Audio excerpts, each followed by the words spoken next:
Fly, Eagles fly. The Philadelphia Eagles. Will they be flying in 2022? Will they exceed expectations yet again? That remains to be seen.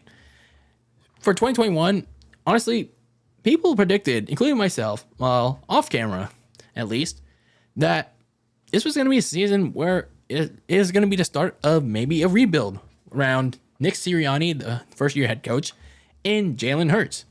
But they suddenly performed better than expected, mainly because, well, they shifted midseason to a more run-based approach with Miles Sanders, Boston Scott, Kenneth Gainwell, that three-headed running attack leading the charge. And then they made Jalen Hurts Lamar Jackson-esque, making him run the ball more than throwing it.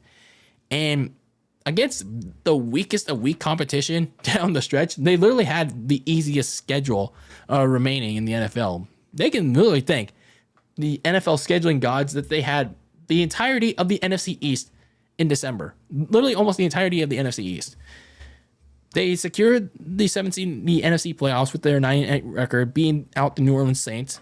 But that was just the beginning, because what would happen in the playoffs when they actually faced competition in the form of Tom Brady, the Tampa Bay Bucs, and their vaunted defensive line, that play that they did in 2021 was not going to be allowed. It was literally a no-fly zone. It was literally a no-running zone in that playoff game against the Tampa Bay Bucs.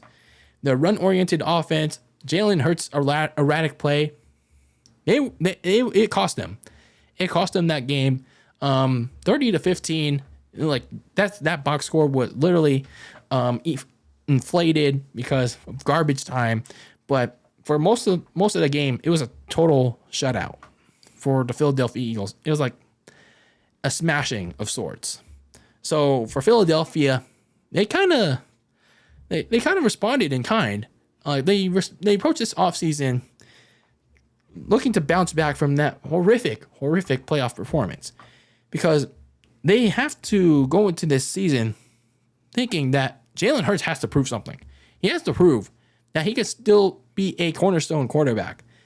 And what I mean by cornerstone, he can be a key quarterback in this league, but he just has a little more to prove until he can be that franchise guy that stays there for the entirety of his career.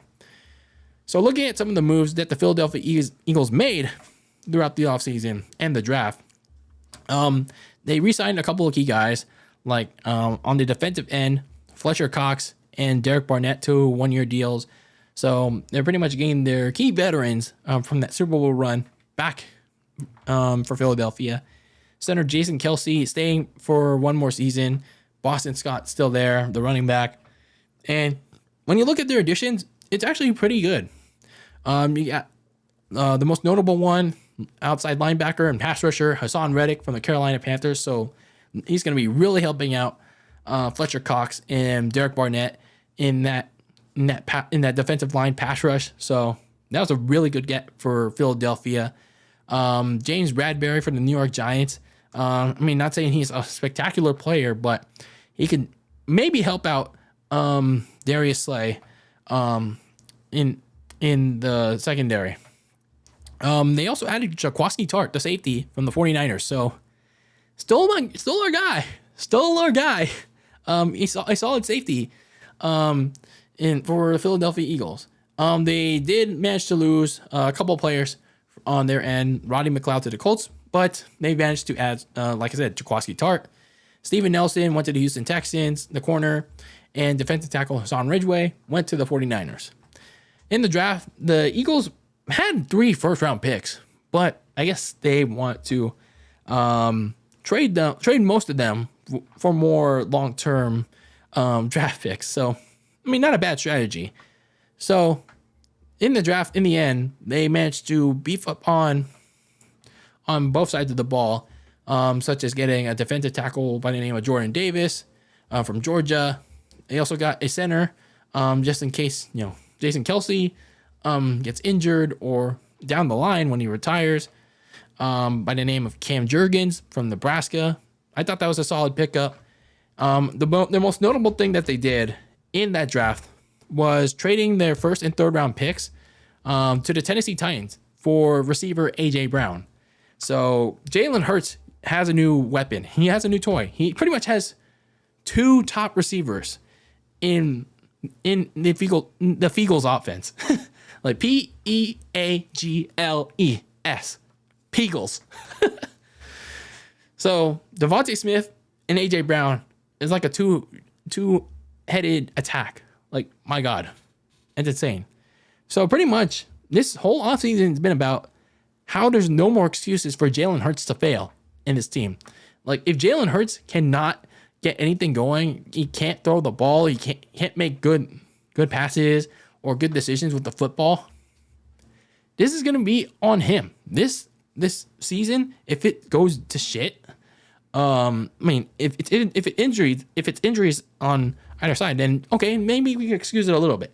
But if it's Jalen Hurts performing badly or not like well, then the Eagles are going to be like scrambling for answers. They're going to be looking for like a potential out if they don't feel like Jalen Hurts is the guy in Philadelphia, because 2021 they tried it out, and then for whatever reason they shifted to a run-oriented attack. 2022, you go out and trade for A.J. Brown. You have Devontae Smith still and going into his second year, and maybe he could be in potential for a breakout. You still have your tight end, Dallas Goedert. You still have that three-headed running attack in Miles Sanders, Boston Scott, Kenneth Gainwell. So what more could you ask for other than Jalen Hurts finally delivering to his potential? Sure, second-round pick. Some people complain about his arm strength. This is his opportunity to prove everybody wrong.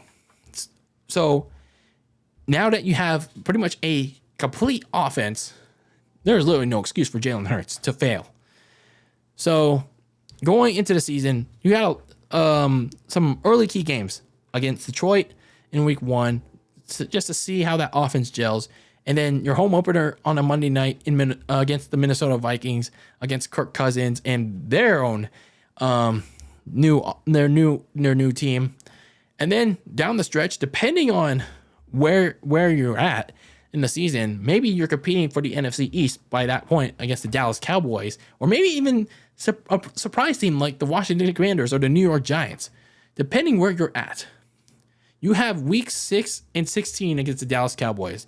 You have to either split or sweep that series against Dallas, because considering where they're at, how their offseason went, and how that could impact their season, this is their opportunity to strike lightning in a bottle this season and win the division.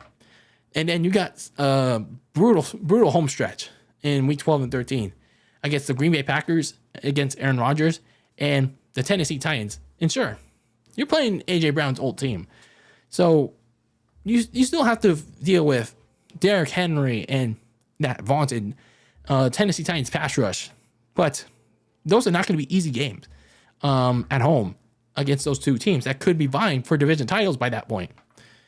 So for the Philadelphia Eagles, a lot of questions for them. I mean, who's going to how will James Bradbury help out Darius Slay in the secondary? Can he even help him out? And how much of a mentor, how much can A.J. Brown elevate both Devontae Smith and Jalen Hurts? How will he split the load between Devontae Smith and A.J. Brown? How is Jalen Hurts going to do that? That's going to remain to be seen. So I do think that the Philadelphia Eagles are going to win the NFC East. I do think that, because they were the most improved this offseason. They went out in a pretty low risk trade on draft night. They only traded their picks from this year's draft to go get A.J. Brown. And let's be honest with you, they had a lot of draft capital to give. So they didn't really give too much to go get A.J. Brown. And they already gave him the extension. So for the Philadelphia Eagles to succeed in 2022, they have to go as far as Jalen Hurts takes them. Can and will. I do think if Jalen Hurts does well, they are going to win maybe max. I know I'm going crazy here. 10 to 11 games. 10 or 11 games. That's what I'm thinking. They're going to win the NFC East against the Dallas Cowboys and maybe win a playoff game. I may be insane, but call me crazy because crazier things have happened, especially in this NFC East. But maybe the Philadelphia Eagles have a chance in this division.